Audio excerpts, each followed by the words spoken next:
Hello everyone, I'm Ivana Osredek. I'm a bachelor student at the University of Leicester in the UK.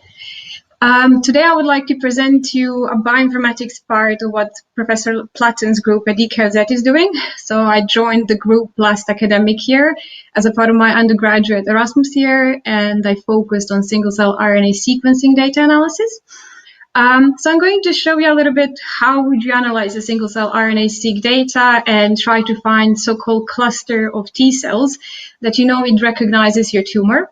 But also I would like to tell you about the tools I found very useful as a bachelor biochemistry student aiming to go into bioinformatics. So basically before my Erasmus year I had a very little experience in the real world bioinformatics. So specifically, the main focus of the group is glioblastoma. So this is the most frequent brain tumor, accounting for more than 60% of primary brain tumors.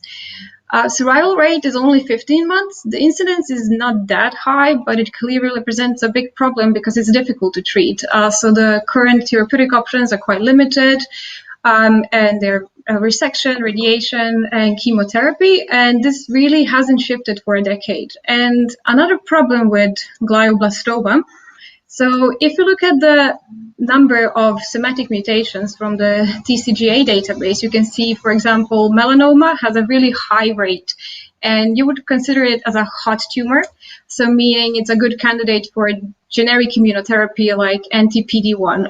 In the middle, you could apply something that's called TIL therapy. So TILs are tumor-infiltrating lymphocytes. So basically, you take the existing T cells, expand them, put them back into a patient.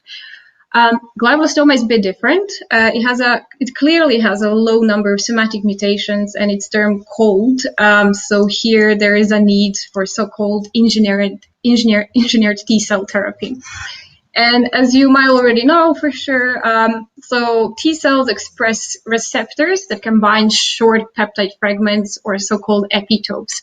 And these epitopes are presented by HLA proteins. And what happens in tumors, so mutations in tumor cells can mutate those epitopes that create so-called neoepitopes, which is a target for T cells to bind and attack your tumor. And as a T cell receptor contains alpha and beta chains in the membrane, we can use a single-cell sequencing to recover this functional TCR.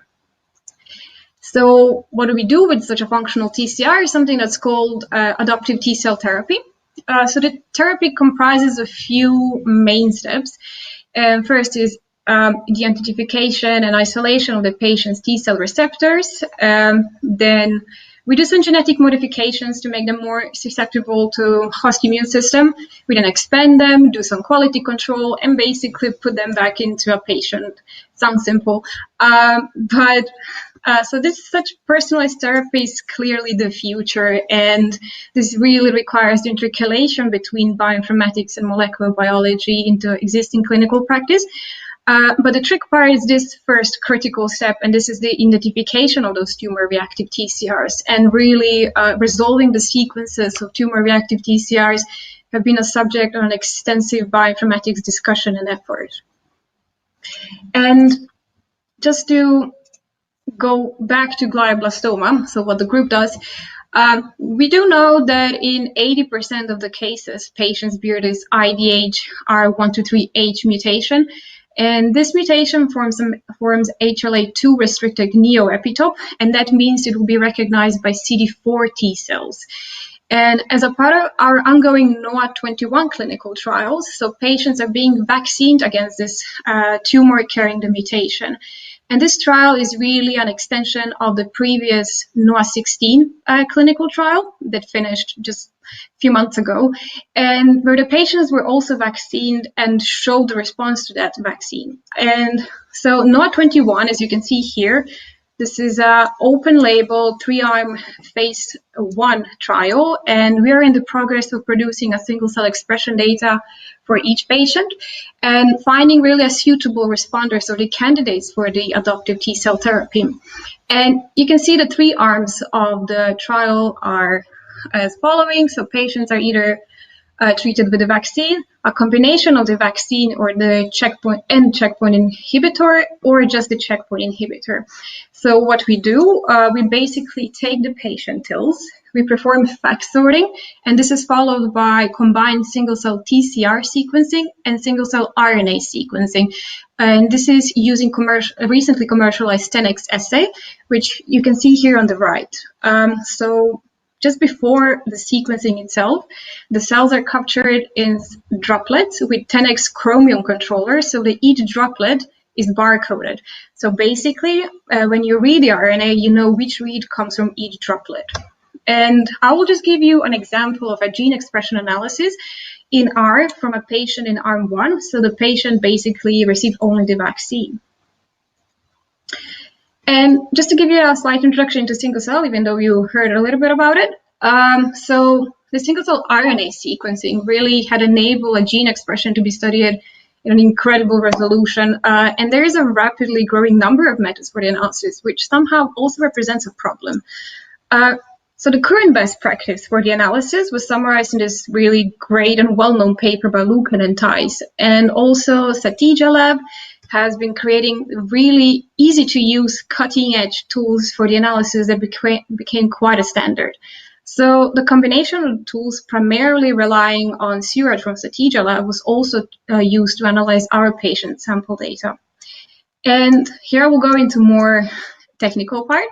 I'm going to skip the pre-processing step. So here it's briefly showed here. And so you basically take the raw data generated by the sequencing machines, and then you need to produce matrices of read counts. And for that, there are already set of protocols like cell rangers from the 10x. Here, the really take-home message is that at the end of this pre-processing step, each cell has its own cell barcode. And really, the main steps to consider in the RNA single-cell data analysis are listed here.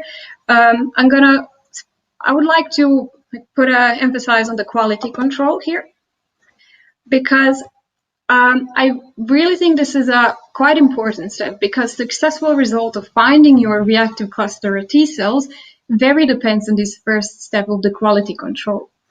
So basically what happens here, you need to ensure that all cellular barcode data corresponds to viable cells.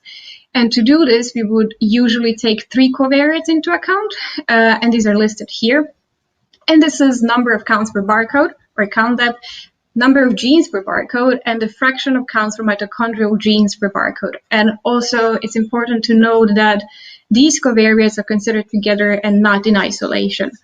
And I know these are not cool graphs, but it can tell us a lot.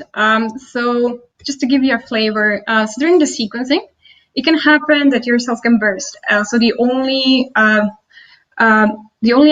that you capture and sequence is the one in the mitochondria. And also in contrast, cells with unexpectedly high counts and large number of detected genes might represent a doublet. So these are all the cases you need to get rid of before you continue your analysis. But also, as I said, it's important to consider all those covariates together.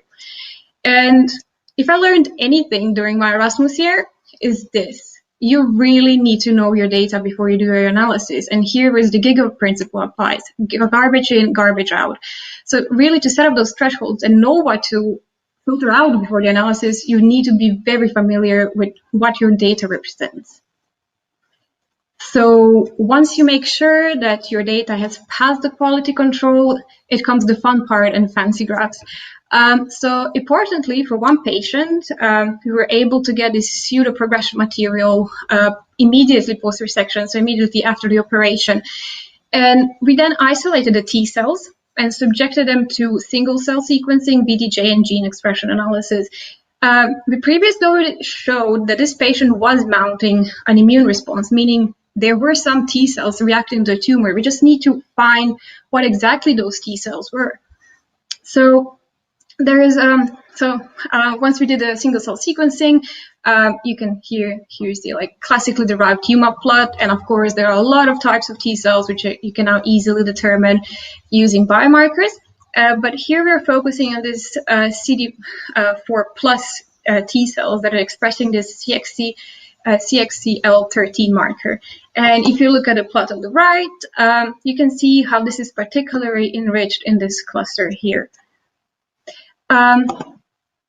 So to cut the long story short, if you plot the top 5 CD4 and CD8 cells, one particular clonotype, a T-cell rearrangement was enriched in this cluster here.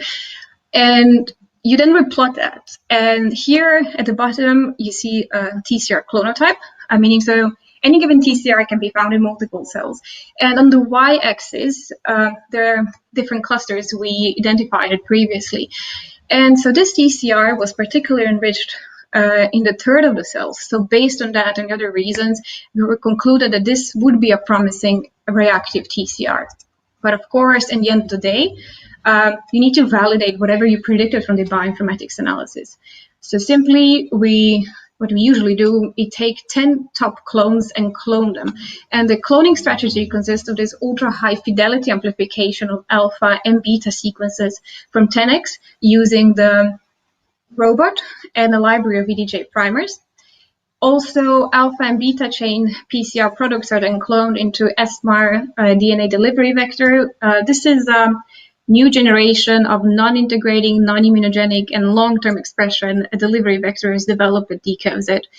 And we also combine that with a classical response assay, which you can see here, to identify the T-cell reactivity. So basically, we took the primary cells expressing the IDH mutant peptide. We co-cultured them with Jurkat cells, which are T-cell-like line, and those cells were electroporated with TCR and NET reporter, and we found here that in this activation, we saw this induction. So we were quite confident that these were reactive TCRs. So we really found a ways to recognize these TCRs.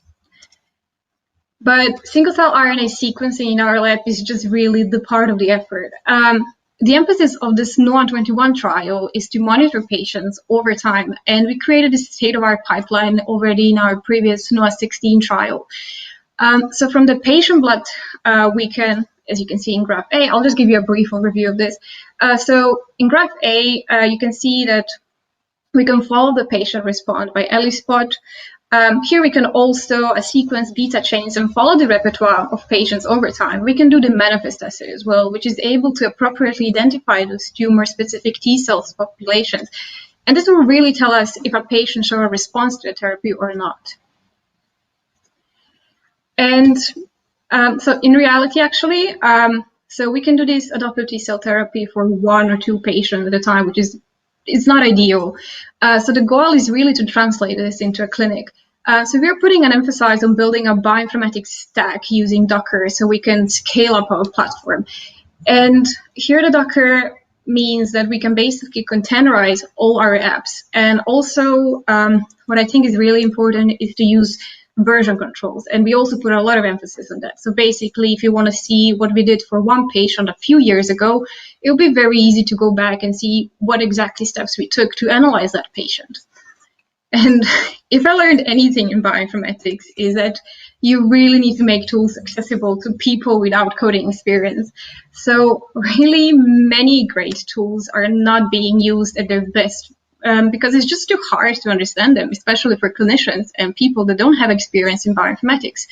So here, my advice would be really just learn R-Shiny, just learn how to put an interface on your app because people won't use it. There is no point of creating something that's not going to be useful to anyone. Not because it's not good, but just because people don't know how to use it. And also to me, books to have a proper start in immunobiology and bioinformatics and personalized medicine are these 3. They really helped me to get into the field. So if anyone here is thinking about going to bioinformatics, single-cell RNA-seq world, here are the resources I would totally recommend.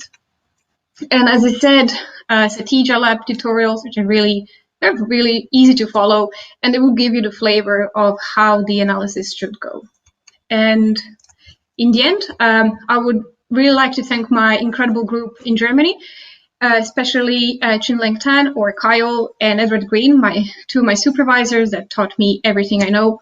And also I should mention that at the moment there is a recruitment of additional postdocs and PhD bioinformaticians interested in developing pipelines for patient therapy. So if you're interested, just contact Edward Green. He was my supervisor. He's a postdoc. And yeah, that's it. Thank you for your attention.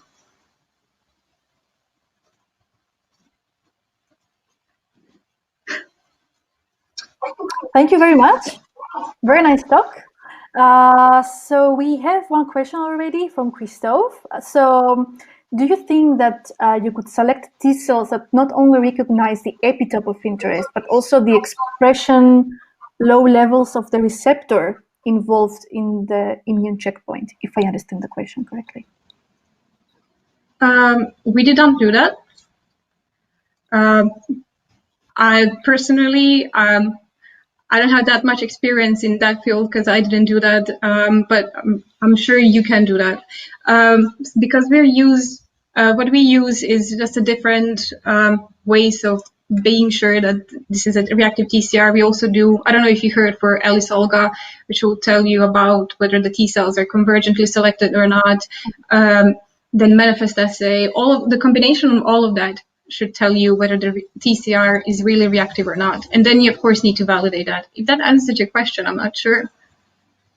Christophe, you can tell us if she answers your question. You can ask something else if you want. Yeah, no, thanks. No, basically you answered my question. I was just like more interested on the conceptual thing, like, because I think it is really, I really loved your presentation. I was like, yeah, well, it's amazing that, yeah, you can basically select epitopes and cultivate those T cells. And then I was thinking, yeah, because I see one drawback is maybe then, okay, the tumor might find some way to block those T cells through immune checkpoints, basically. But then you could think, okay, is this something that is also of interest, or maybe it's just not useful? Maybe it just works without it.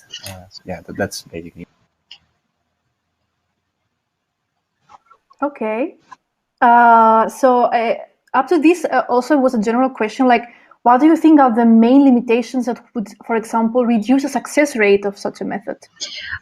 Well, whether the therapy will be successful or not really also depends on the age of the patient, because as just one example, because as you get older, your TCR repertoire gets down. It's not as diverse as you were younger. And we also see that in younger patients, this therapy is much more successful than in older patients. So that's just, for example, one example. Another example, I would say, I had a patient. So this vaccine, when you vaccine this patient, you expect that you see a response of CD4 T cells. In one patient I analyzed, there were no CD4 T cells. There were only CD8 cells. So what do you do about this patient? So you need to again try to see whether there's another signature of reactive TCRs, and you need to validate that. So it's a long process. And then I would say this is the third limitation. It's really a long process. So there are like 30 people working on one patient trying to find, let's see let's see the composition of your tumor. Let's see what reacts to your tumor. And that takes time. It takes time to coordinate all of those people. And we really don't have much time. As you see, like survival rate is 15 months. And patients, by the time they get into a clinic, it's already a bit late because you don't realize you have a tumor until you have headaches, you faint. So it's already in like later stage.